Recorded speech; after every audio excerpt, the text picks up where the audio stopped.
Why Hurricanes Helene and Milton could be the October surprise.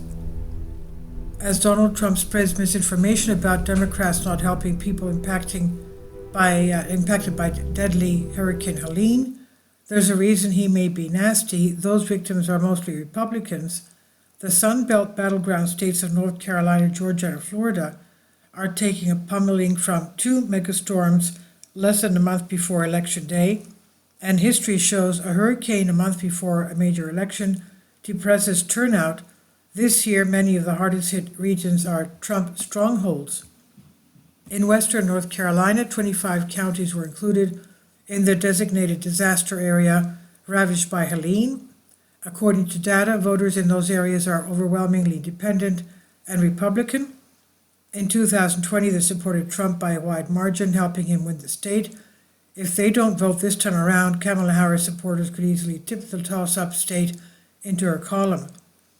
Our hearts are with the North Carolinians impacted by Hurricane Helene, said Dory McMillan, Communications Director for Harris' campaign North Carolina operation, and we're working closely with our legal and voter protection teams and the North Carolina Democratic Party to ensure that every eligible voter is able to safely make their voices heard in this election.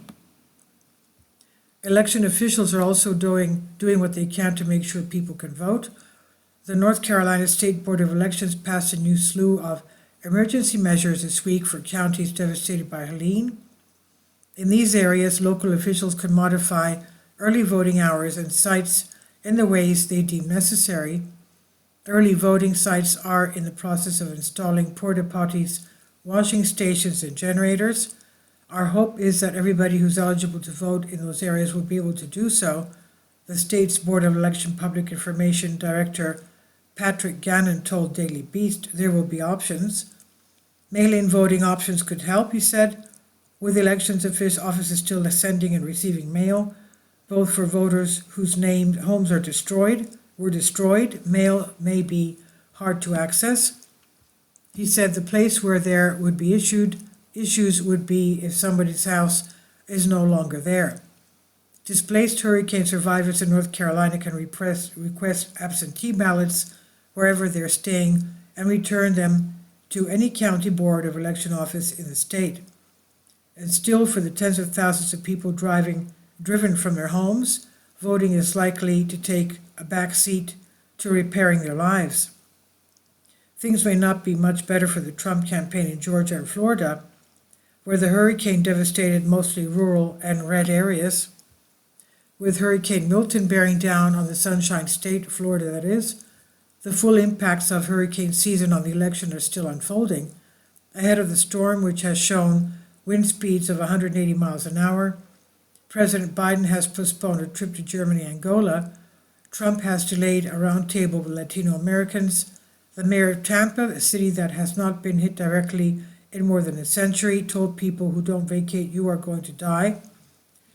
Miles Taylor, Trump administration staffer who once slammed the former president as anonymous, put it more bluntly, writing on X, this has potential to wreak havoc, including on the election.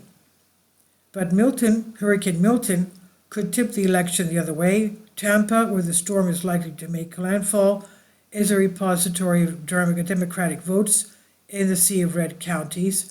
If it depresses turnout there, that could work to Trump's advantage. This is from Daily Beast on DNYUZ. Please leave your comments. Thank you for your support. Finally, support my Patreon account. The daily posts are 5 videos daily, and they are totally different from what I have on my YouTube channel. Thank you so much for your support and that you find all my content so interesting. You'll find the Patreon account details in the description box below.